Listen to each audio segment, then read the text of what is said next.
starting. Okay. Oh, hi. Hey guys. So we wanted to come and talk a little bit about Hamilton. That we just saw. We literally just got back to our room. The girls and I are in New York. We got a pretzel. We got a pretzel. I got a kebab. I'm going to get my pretzel. Oh, Karis is going to go get her pretzel. But anyway, we wanted to talk a little bit about Hamilton. If you have not seen the show, amazing. It's amazing, but we are going to give spoilers. So just be aware. Although if you know American history, hopefully you already know how it ends. But we're going to give spoilers. So anyway, well, first I want to talk about, we were talking about this before we started the video. What, for each of you, what was your favorite part or your favorite song? My favorite song is the one that's like, who lives, who dies, who tells your story. Who tells your story? What do you love about that song? Why is that your favorite? Because it's sad. It's the ending. Why? It's the ending song, and the message. What's the message of that song? I have no idea. Like, what do you think? What do you think the moral or the message of that song is, India? Who lives, who dies, who tells your story? I don't know. I'm on vacation. I don't want to think. Okay. Well, I think that song is really about legacy and what you leave behind and how the people who are left behind talk about you. And obviously Alexander Hamilton left quite a legacy. So that song really encapsulates the whole legacy. India, what was your favorite song? The one, Never Gonna Be President Now. Oh, yeah. Because I like it because, you don't have the vote, that one? Yeah, because, this, it's funny because, Lafayette, no, not Lafayette, Thomas Jefferson? Thomas Jefferson. He had a bunch of, newspapers, and he was just like... Yeah, so that one is, kind of based on a rap battle, that song. I find that hilarious. And a guy comes out with a mic, and he gives Thomas Jefferson a mic, and he has a certain style of rap, and then, pretzel comes over the bed. So many crumbs in this bed. India, was there a part that made you cry? Don't share my personal information. Well, you don't have to share. When When Philip died, you cried during the song. He was my favorite. It's Quiet Uptown. That song makes me cry too. Oh. Goofy. It's past midnight here. Karis, was there a song that made you cry? Yes, it was. It made me almost cry. It's not a song. It's when Philip died and Alexander died. Yeah, that part was really sad when the two people... Do you guys want to hear the parts that made me cry? Yeah. Okay. First of all, I cried during the opening number. Why? Just as soon as it started because I was so happy to be there. Well, then I cried during the second song. Why? Because I was so happy to be there. What? And then I cried, I think, during the first 4 numbers, just out of sheer joy. Perhaps out of exhaustion. Someone had asked me, how did you make this happen? And how I made it happen is, to coin a phrase from Aaron Burr, she bought the tickets and... I waited for it. I got the tickets a long time ago. A million years ago. Oh, we're losing our camera. It's a puppy butt. I'll redo it. Okay, Puppy butt holding. Well, hang on. Puppy butt holding. I'll just hold it. So we bought our tickets a long time ago. Back before, honestly, I bought these tickets back before it was touring everywhere. And just thought I wanted us to see it so bad, and we'll just travel to New York to go see it. But anyway, like I said, I started... India, your arm is right in the middle. Just let me hold it. The puppy butt. It's good. It's not good. Okay, here. Let me do it. See ya. We're using... This is our... puppy butt. Yeah, it's like a dog butt. This was in our Easter baskets, and you suction it to the phone. You know what, though, girls? I'm just gonna sit up and hold it.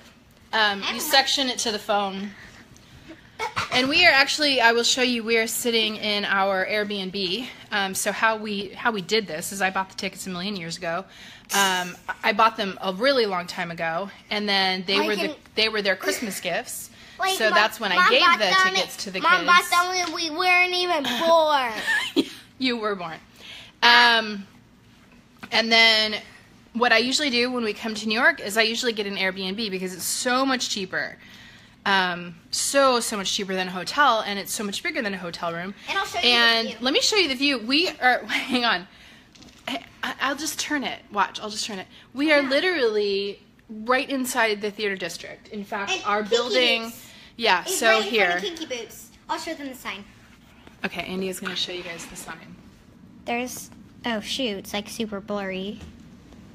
Right there. It says Best Musical. Well, here, let's hold it right up to the window. So if you guys can see, there's a million ads for we are right there in the theater district, right down that street. We walked back 1 block from Hamilton. We are right across the street from Kinky Boots right there. And then this is it's super messy, but this is the room. So this costs less than a hotel room, and we've got just a nice big studio. There's a kitchen over on the other side. Over that way, there's a kitchen, and then this is a little bedroom area. Really little. I had to sleep on my couch. And yeah, I mean, it's small, but it's so much bigger than any hotel room, and truly, it was cheaper than all the hotel rooms that I looked at. Mom, what? It's not the biggest hotel room we've been in, but that was the penthouse. Oh, no, this isn't the biggest. I'm just saying this was bigger than most of the ones that we could have gotten here. Anyway, like I said, I cried pretty much the whole time, and then I always cry during It's Quiet Uptown because it's about a parent losing a child that I think is super sad. Yeah. But I wanted to take a minute to talk about how many kids they have. Oh, yeah. Does anybody know, and if you know, comment, how many children did they have altogether? Because one of the things about the play is it really focuses on the oldest son, Philip, but you don't really get a sense of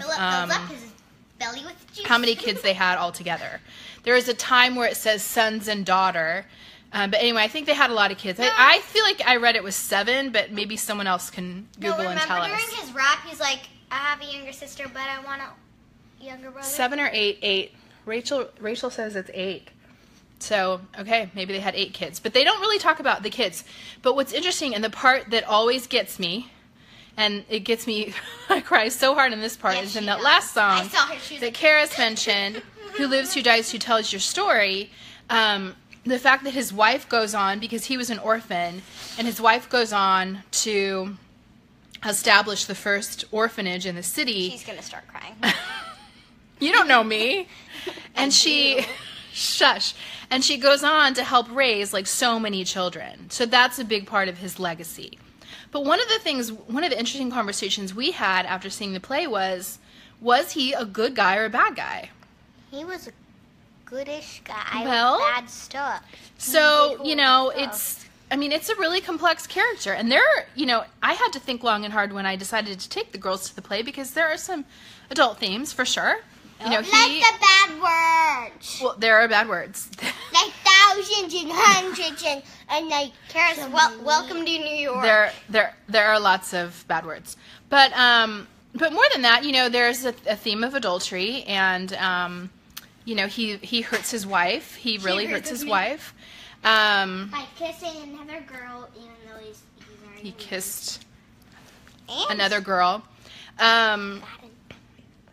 Yeah. So she doesn't. Yeah. Anyway, but he had a great legacy too. He also made just terrible decisions. I mean, his death ultimately was because that was stupid. It was just stupid. And it was he total let his stupidity. son have a gun. Yeah. Well, both his own death and his son's death were really, at the end of the day, because of his own pride. He had so much pride that just continued to plague him until he died, really.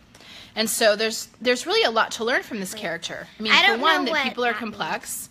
Is there a second chance? That there can be good people that make really bad decisions. No, just singing it. But yeah, we had a really good talk actually after the show about like, was he good or bad? And he was both. And we also went for chicken kebabs. And we also got chicken. Well, I got a chicken bob, and the girls got pretzels, the crumbs of which are all over the bed. Yes, he was full of impulsivity. Absolutely, Courtney. And one of the things that I think is so interesting about the show and the dichotomy between Aaron Burr and Alexander Hamilton. India, did you know this? Did you notice this? The whole theme in the play is Aaron Burr is always waiting. It's wait for it. Be patient. Don't show your hand. Don't show what your feelings are. Wait. 88. And then Alexander Hamilton is the opposite, where he just goes for it. He's just like, I'm going to do it now. I'm going to do it right now. And even with like the papers that he wrote about Reynolds. He does it when he doesn't know how to do it. Yeah. So he's really impulsive, and really that impulsivity leads to a lot of problems, but it also leads to his success in some ways, because Aaron Burr is indecisive and Aaron Burr is dispassionate. Stop making faces. I wanted to talk for a minute, and the girls can't speak to this, but this was my second time seeing Hamilton. So I wanted to talk a little bit about the difference between the cast. So I saw Hamilton way back. I think the second cast was better. Well, yeah, maybe. I saw Hamilton way back with the original cast. Like before it was $1 million.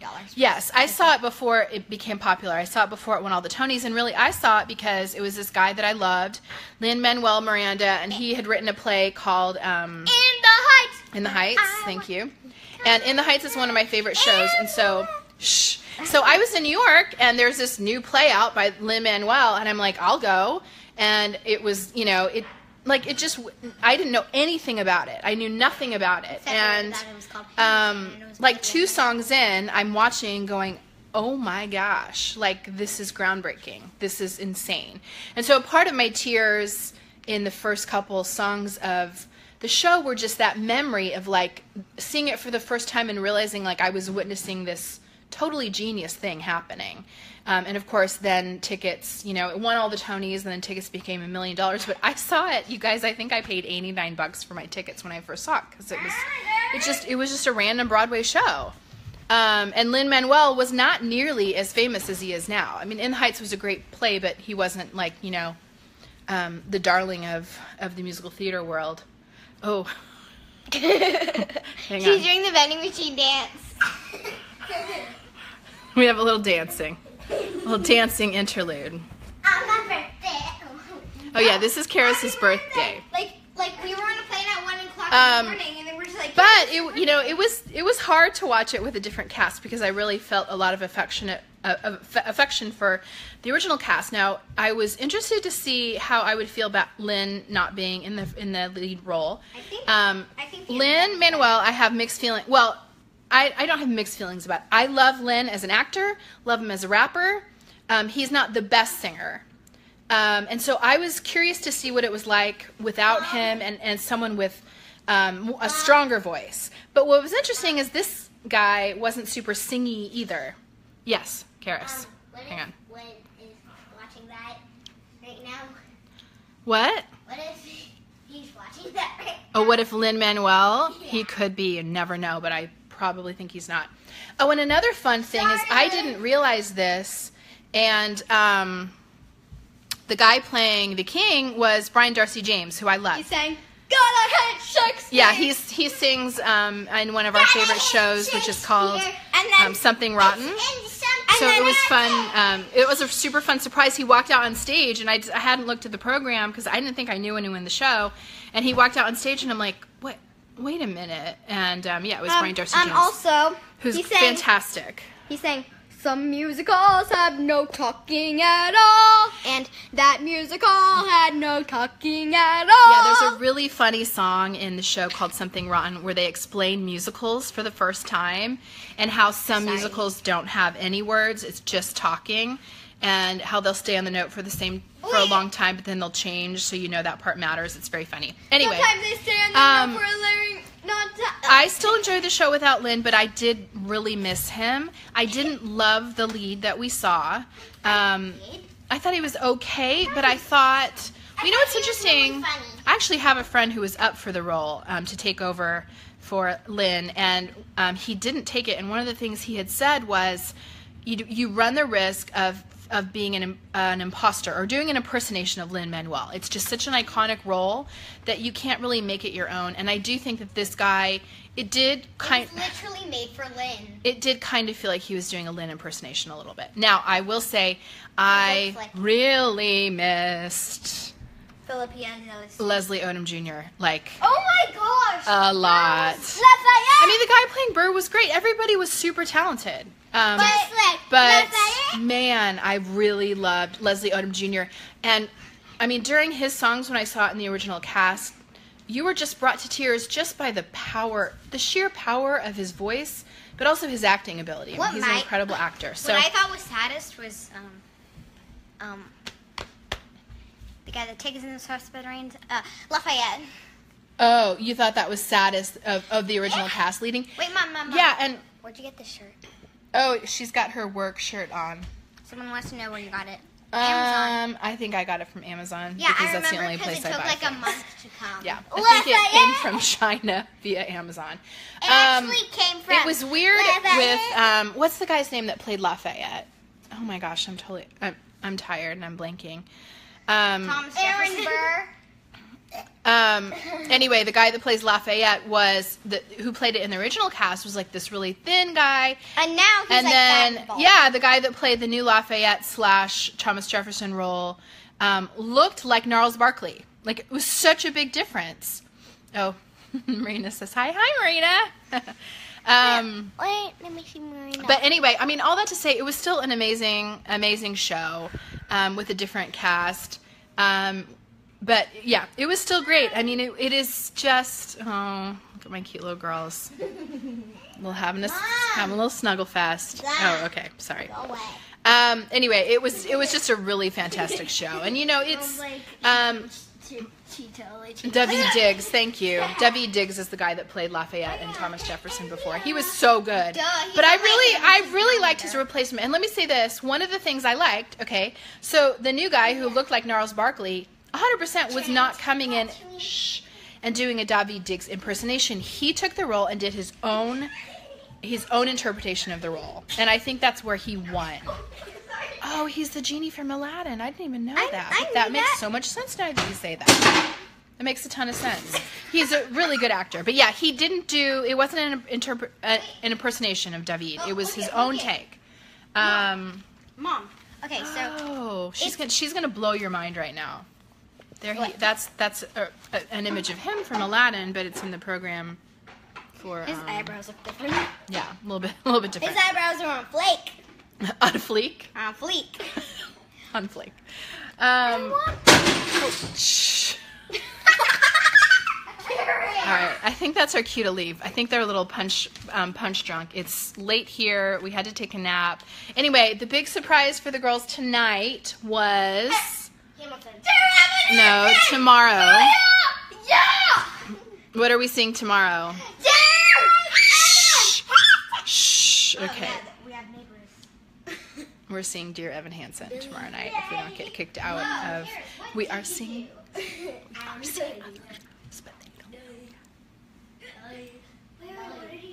Nothing. I'm gonna download Facebook and see what you told them.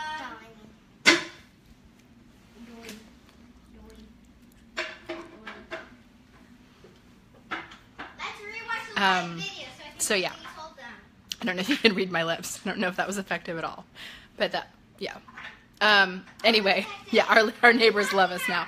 All right, I think it's time for us to go to bed. Anyway, good night, everybody.